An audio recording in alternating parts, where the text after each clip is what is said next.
Good evening, everyone. My name is Elena. I'm an interpreter and a translator originally from Milan, Italy.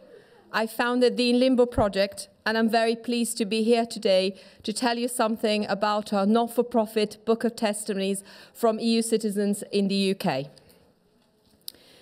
I've often been asked what led me to start this project. I still remember all the days and nights spent preparing all the paperwork I had to submit to the Home Office just to obtain permanent residency, as you can see from this picture. It was about 5 kilos of evidence. And I consider myself one of the lucky ones who was eligible for it. Thousands of people are still denied permanent residency and are living in terrible uncertainty. I also remember the frustration of having to provide, on top of all the tests and documents already requested by the Home Office for citizenship, another 3 kilos of evidence, as you can see from this other picture on the right. I had to include bank details, bank statement for 5 years, doctor's appointments, and much more. It was a Kafkaesque process which I found profoundly stressful and humiliating, as I had to disclose private details of my life, but above all, I felt I had to prove my existence here. I felt I had to prove I had existed in this country for over 13 years of living here and exercising my rights as an EU citizen. Sadly, I realized I was not alone in this painful journey. In the month following June 2016, I noticed that many EU citizens who had had no voice in the referendum and whose rights had not been guaranteed had started sharing their feelings of disappointment, of grievance, of worry, anger, betrayal on social media, as captured in this slide by Dr. Helen de Cruz, who interviewed more than 1,000 people. So I thought that these voices needed to be heard, and if collected in a book, could really become a strong collective one. For this purpose, I started a Facebook group called our Brexit Testimonies with other people, where people could share their stories and where they could be, these stories could be collected to be turned into a book. The idea was to send it to as many political figures as possible to raise awareness of our plight. And so far, we've been able to reach nearly 900 amongst politicians, journalists, ambassadors, heads of state, and influential figures on both sides of the channel. Of course, we also wanted the book to reach the wider public in the hope to touch hearts and change minds. The aim of this anthology is to show the human cost, or I should say the human side of the Brexit story. Because we are not a depersonalized mass of migrants, as we've often been treated in the political discourse or by the press. Here are some slides from widely read papers. We are not just numbers or statistics, but we are human beings, ordinary citizens, who've been reduced to bargaining chips in order to get a better deal, and whose lives have been plunged into limbo by political events few had anticipated.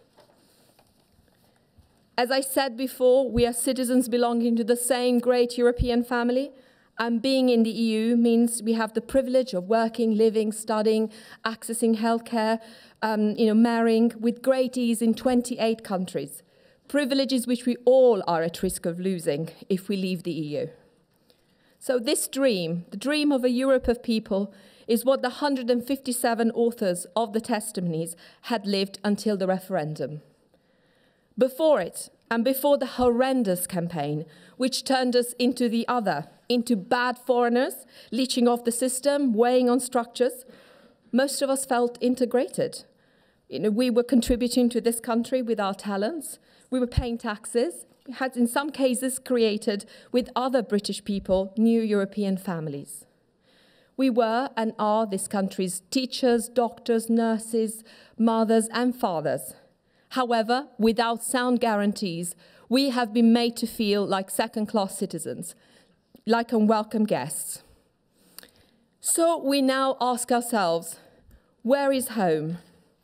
Where is home after many years of having lived here? The one where we were born, or the one where we settled, sometimes for decades? This is really a poignant question, a leitmotif present throughout the book. In many cases, many of us have become emotionally homeless, like an adopted child rejected by his or her adoptive parents. Deep down, we feel we're losing a home, a country, and our European dream. Our sense of identity has been shaken to the core. There is a psychological limbo many describe in their testimonies, which no permanent residency or passport can unfortunately overcome. But let me give you some more examples of what this limbo has meant for us. And on the screen, you will find some extracts from testimonies in the book. It is the limbo of many stay-at-home parents, wives of British husbands, carers, students, elderly and vulnerable people who wonder what's going to happen to them since they do not qualify for permanent residency because they have not paid for the infamous comprehensive sickness insurance. You will hear it from Veronique. It is the limbo of many academics and scientists who have been refused permanent residency for similar reasons. For instance, in the book, Dr. Kinga Bersheni from Hungary, who works in this country, tells how she was refused PR, although she found a breakthrough cure for a disease. It is the limbo of many who face racism and xenophobia and have been told, when are they sending you home? Or when are they deporting you? It is true that racism and xenophobia are present in every country, but hate crimes have spiked up after the referendum, and I have yet to hear a strong condemnation from the government about this.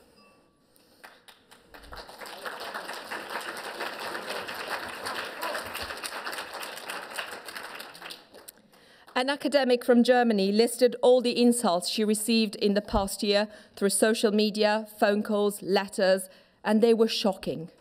This is a senior academic.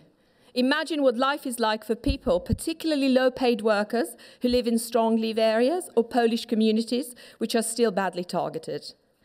Several of these people have not left their testimonies in the book for fear of being recognized or of losing their jobs, but their testimonies are invisibly present with us all in the book.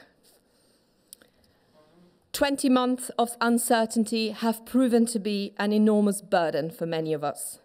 Many feel no longer safe due to the hostile environment, a term coined by Theresa May in 2012 to discourage immigration. A hostile environment which surrounds us and to which will still be greatly exposed if settled status is implemented. Despite the government or the media telling us that everything is sorted in terms of our rights. Well, things are far from sorted, and nothing has been done to alleviate the fears, particularly of the most vulnerable ones. To give you some example of hostile environment, people are increasingly encountering difficulties in renting, opening bank accounts, obtaining a mortgage, not to mention the 100 deportation letters sent by the Home Office by mistake. 2 were sent to members of our group. One, Dr. Holmberg, a Finnish academic, and one to a young car factory worker upon his return from the holidays. That was his welcome back letter. The Guardian in December reported that more than 5,000 EU citizens had been deported in the past 12 months. Many are being detained in deportation centres for things as minor as driving offences. Most of these people never had a criminal record, by the way. So you can understand how this uncertainty, combined with the hostile environment, is affecting the well-being of many. The result? Some people have fallen into depression, and more people have decided to leave. So this is a book about suffering, about an unnecessary suffering. But it is also a letter of love to a country we call home, and which is now at great risk of losing what made it special in our eyes, its tolerance, its openness, its multiculturalism. How can we remain silent in the face of all this? I see people ready to protest against Trump, fair enough, but what about what's happening to EU citizens in this country right here, right now, and to other migrants and to the British in Europe, who have equally been abandoned.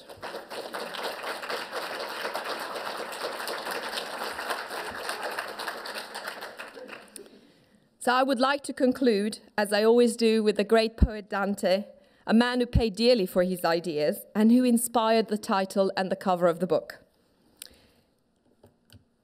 In the middle of my life, Dante says, I found myself in a dark forest, for I had lost a straightforward path.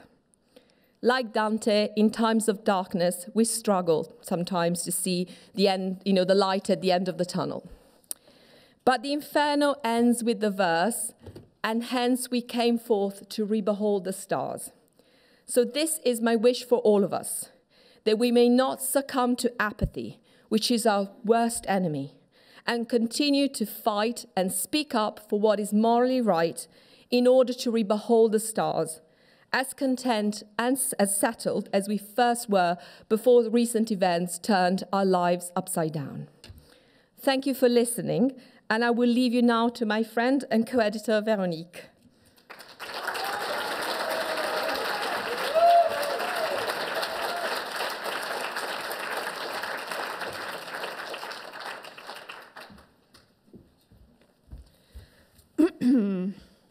Hello, everybody, and thank you very much for being here. I'm Veronique Martin. I'm a writer. I'm French from Saint-Malo in Brittany, and I'm also Elena's co-editor of the book in Limbo. Like so many of us, EU citizens in the UK, my relationship with Britain has been one of love. I've been a passionate Anglophile from the age of 11.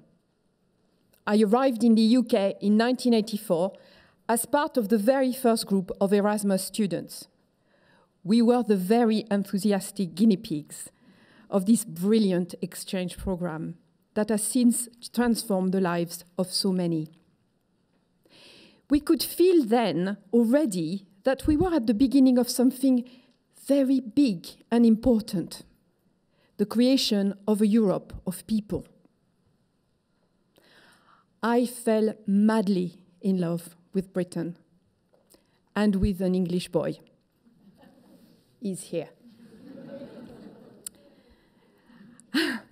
I've now lived in Britain for more than 30 years, married to my English boy for 28 of them.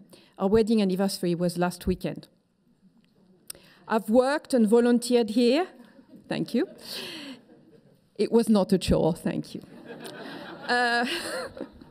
But it shows that Europe really works. I've worked and volunteered here and have also graduated with a PhD from a British university. Yet, I'm not entitled to permanent residency and therefore citizenship because of a rule deemed illegal by the EU since 2012, but imposed regardless by the British Home Office. A rule which says that I and tens of thousands of other EU citizens should have had a comprehensive sickness insurance, CSI, we had absolutely never heard about before the referendum. So if I can't stay in the UK after Brexit, either because no deal is agreed on, or because for some reason I don't qualify, or if I'm part of the Home Office's 10% error rate, or if I become a second or third-class citizen here, my beloved husband won't be able to move to France with me because he will have lost his freedom of movement. So we and thousands of UK EU families are forced into this impossible situation, stuck in a painful and very anguishing limbo. I'm now going to read my testimony from our book. The 8 months in limbo that are mentioned in it have now turned into 20 months.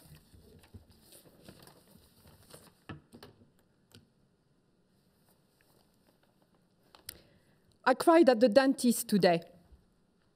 My dentist is lovely, and my teeth are okay. I don't cry easily, and it really took me by surprise. But he asked me kindly how I'd been since our last appointment 6 months ago, and I told him what Brexit has meant to me and my husband. I told him about feeling betrayed, let down, and abused by the government, who did not do the humane and moral thing by us and our families,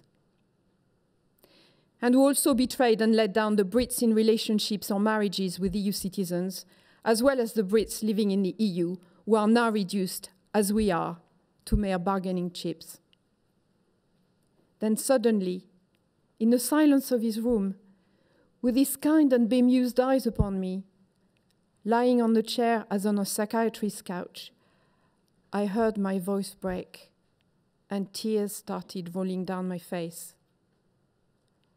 I felt mortified, but it made me realize the amount of stress and sadness I've been carrying inside for the past 8 months. And I know that, sadly, my fellow EU citizens in the UK feel exactly the same. Thank you very much for listening.